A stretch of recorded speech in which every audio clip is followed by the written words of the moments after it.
10. Keith Thurman, a former boxing champion, is another athlete that was humbled for mocking God. When I said I'm gonna crucify the man, they said, it's almost as if they had a crown of thorns on them themselves. They felt it. Now, we all know that Jesus Christ was resurrected, but not to walk this earth again. He verbally attacked Manny Pacquiao and his beliefs in the build-up to their boxing match. Manny Pacquiao obliterated Thurman in that matchup. Thurman now appears to be humble and thinks twice before blaspheming Jesus Christ's blessed name. 9. Is there time to change?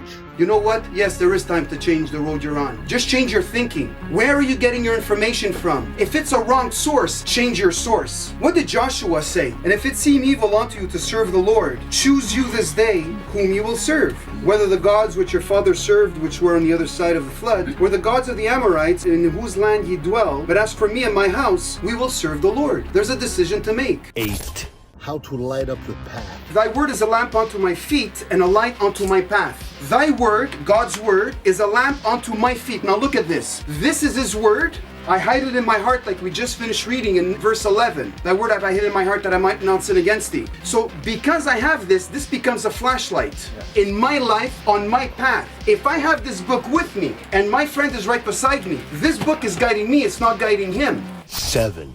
God hates occultic arts. The first time the word witch is mentioned in the Bible is through Moses. He mentions this occultic art around 1400 BC. When thou art come into the land which the Lord thy God giveth thee, thou shalt not learn to do after the abomination of those nations. There shall not be found among you anyone that maketh a son or daughter to pass through the fire, or that useth divination, an observer of times, an enchanter, or a witch. For all that do these things are an abomination unto the Lord. And because of these abominations, the Lord thy God doth drive them out from before thee. The word abomination means extreme hatred. God has an extreme hatred because of these 9 occultic arts. 6. Figs are full of seeds and hang in twos when they grow. Studies have shown that figs increase the mobility of male sperm and increase the sperm count, as well as overcoming male sterility. 5. So God is God no matter what you call him, right? The question is, do we really have the same God?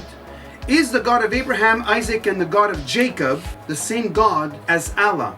Absolutely not. If the Bible is read within its own context, this book has nothing to do with the Quran, nor any other holy book, quote unquote, that's out there in the market in the world today. Jesus is a prophet in your religion. In the Bible, Jesus happens to be God. You can't mix up your religion and the Bible. You can't interject Allah, Muhammad, and whatever else from your religion into the Bible and say that we have it all wrong. It seems that your religion is in competition with the God of the Bible.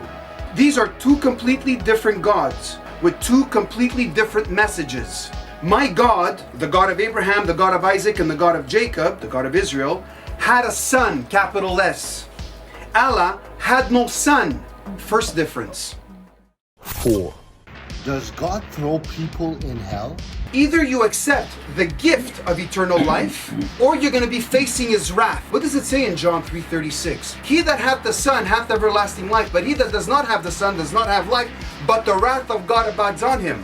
Do you know what it means to have the wrath of God?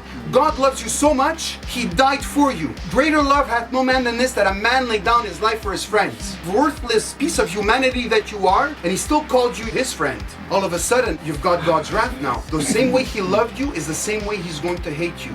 You choose to go to heaven or to go to hell. So whenever they say, yeah, well, you know, God is unfair because he throws people in hell. Where did you get your information from? God throws nobody in hell. When God created man, he gave us choice to do this or to do that. 3. Message to all witches. You're bowing at your altars, at nature, your trees. You bow at the gods to whom you serve. And the day will come when you're going to bow to the rightful God called the Lord Jesus Christ. That at the name of Jesus, every knee should bow, of things in heaven and things in earth and things under the earth, and that every tongue should confess that Jesus Christ is Lord, to the glory of God the Father. And don't think that Satan's got you shackled. When Jesus Christ died on that cross, the blood that came down that cross is much more powerful than Satan. You call on the name of Jesus Christ and you watch Satan how he's gonna run. He's gonna pick up his little dress and he's gonna run like a little girl. 2. Don't forget your diapers. I sat beside a possessed woman. I was in the room where the spirit came in. There was nothing there, but I felt it. Explain that. It's one of the ugliest situations that you can be in. I was already in there. I wouldn't want this for my worst enemy. And before you open your mouth, where your breath still smells of mother's milk, you better watch what you say. And if you're not sure, say, hey Lord, how does that work? And the day that you're gonna be in one of those rooms, the day that you're gonna have an evil spirit basically come over you, you better have a good change of diapers. 1. All prayers to God only. God in the scriptures will never tell you to go to the other dimension to pull angels out of there to come and do your bidding. Whatever it is that you have to do, you pray to the Lord God Almighty and He is going to fix it to send you an angel if you need one, or to send you whatever it is, whatever protection that you need.